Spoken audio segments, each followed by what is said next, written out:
जय श्री राधे कृष्णा। आप सभी का आपके अपने YouTube चैनल पर स्वागत है। आइए आज आप सब सुनेंगे अश्विन मास कृष्ण पक्ष की पितृ एकादशी इंदिरा एकादशी का महात्म्य श्रवण करेंगे। तो बोलिए प्रेम से भगवान विष्णु की जय, एकादशी माता की जय, सभी देवी देवता की जय। एक बार महाराज युधिष्ठिर ने भगवान श्री कृष्ण से पुनः प्रश्न किया कि हे भगवान, अब आप कृपा करके अश्विन कृष्ण एकादशी का महात्म्य सुनाइए। भगवान बोले कि हे राजन, इस एकादशी का नाम इंदिरा है और इसके व्रत का फल महान पुण्य को देने वाला है। इसका व्रत करने से पितृलोक नरक यातना से निकल के स्वर्ग के सुखों का उपभोग करते हैं। प्राचीन काल में सतयुग में एक इंद्रसेन नाम का महाधर्मात्मा और प्रतापी राजा हुआ।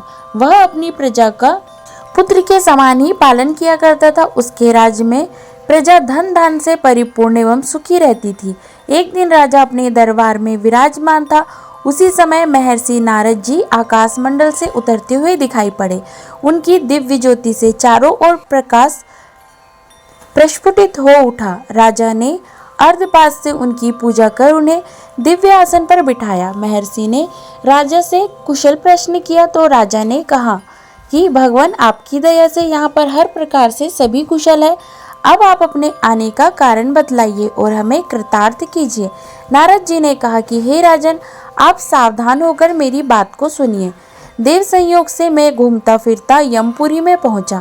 वहां पर देखा कि अनेक प्राणियों को नाना प्रकार की यातनाएं दी जा रही थी और वह सभी यातनाओं का भोग कर रहे थे। वहीं पर आपके पिता भी मिले और उन्होंने कहा कि मेरा पुत्र इंद्रसेन महिष्मती का राजा है। आप उसके पास जाकर मेरा संदेश सुनाए कि वह इंदिरा एकादशी का व्रत सकुटुंब करके उसका फल मुझे अर्पण करे, तो मैं इस यम यातना से छूट जाऊंगा। यह तुम्हारे पिता का संदेश है, इसलिए तुम इंदिरा एकादशी के व्रत को करो और अपने पिता को यम यातना से बचाओ। महर्षि के ऐसे वचन को सुनकर राजा ने कहा कि हे भगवान, आप मुझे बतलाइए कि यह व्रत किस प्रकार किया जाता है। राजा के ऐसे वचन को सुनकर नारद जी ने कहा कि हे राजन, अश्विन कृष्ण पक्ष की दशमी के दिन प्रातः काल स्नान कर पितरों को प्रसन्न करने के लिए श्राद्ध करे और एक ही बार भोजन कर रात को पृथ्वी पर सोए। दूसरे दिन प्रातः नित्य कर्मों से निवृत्त हो एकादशी व्रत का संकल्प करे कि आज एकदम निराहार रहकर समस्त भोगों को त्याग कर द्वादशी को भोजन करूंगा। हे पुंडरीकाक्ष, आप मेरी और मेरे संकल्प की रक्षा करें। इस प्रकार संकल्प करके मध्याह्न में शालिग्राम की मूर्ति के सम्मुख श्रद्धा भक्ति युक्त होकर श्राद्ध कर्म करे और ब्राह्मणों को भोजन कराकर उनको यथाशक्ति दान दक्षिणा दे। पितृशेष को शंकर किसी गौ को खिला दे। धूप दीप से भगवान का विधिवत पूजन कर रात को जागरण करे। द्वादशी के दिन प्रातः काल स्नान कर पुनः ब्राह्मणों को भोजन कराकर उसके बाद बंधु बांधवों समेत भोजन करे। इस प्रकार व्रत करने से तुम्हारे पिता की अवश्य ही मुक्ति होगी। इस प्रकार व्रत की विधि बतलाकर महर्षि नारद जी वहां से चले गए। उनके जाने पर यथा समय राजा ने व्रत का अनुष्ठान किया। उस समय आकाश से पुष्पों की वृष्टि हुई और उनके पिता एक दिव्य सिंहासन पर सवार हो स्वर्गलोक को जाते दिखाई पड़े। राजा इंद्रसेन भी बहुत दिनों तक राज्य भोग कर पुत्र को राज्य दे वह खुद तपस्या हेतु चला गया।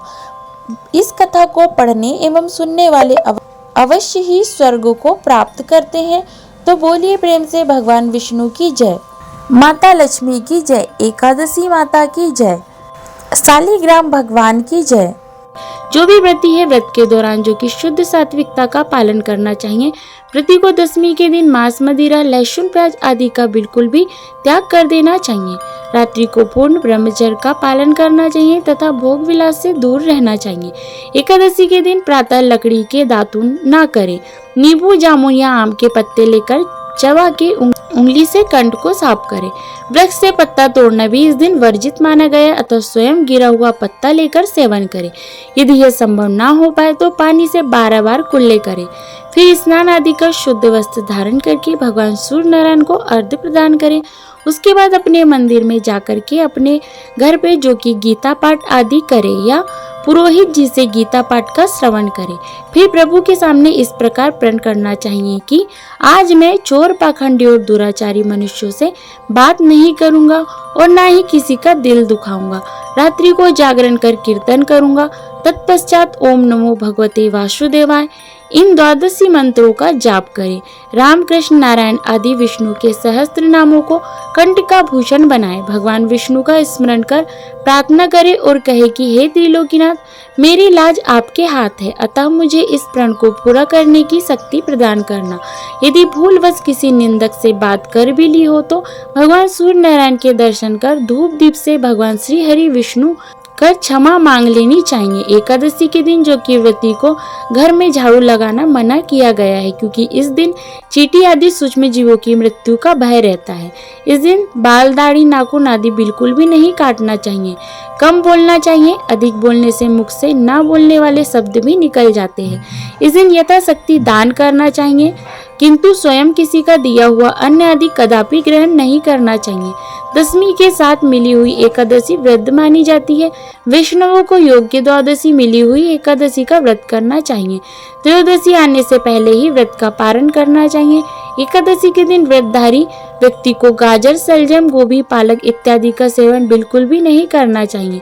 जो निर्जला ना रह पाए तो एक समय फलाहार जो कि केला, आम, अंगूर, बादाम, पिस्ता इत्यादि अमृत फलों का सेवन करना चाहिए। प्रत्येक वस्तु प्रभु को भोग लगाकर तथा तुलसी दल छोड़कर ग्रहण करना चाहिए। द्वादशी के दिन ब्राह्मणों को मिष्टान दक्षिणा देना चाहिए। क्रोध नहीं करते हुए मधुर वचन बोलना चाहिए। इस व्रत को करने वाला दिव्य फल प्राप्त करता है और उनके जीवन के सारे कष्ट समाप्त हो जाते हैं। इस दिन विशेष प्रकार से भगवान विष्णु का, भगवान शालिग्राम का गंध, पुष्प, धूप, दीप आदि से पूजन करें। भगवान को काले तिल जौ अर्पित करें। तुलसी दल चढ़ाए, धूप और दीप दिखाए। अनेक प्रकार का नैवेद्य आदि भगवान को अर्पित करें। दूध से बनी हुई वस्तुओं का भगवान को भोग लगाए। अभी के मौसम में ऋतु फल जो भी प्राप्त हो उसका भोग लगाए। इस दिन खास करके भगवान को गुड़ तथा तिल मिश्रित वस्तु का अवश्य ही भोग लगाना चाहिए।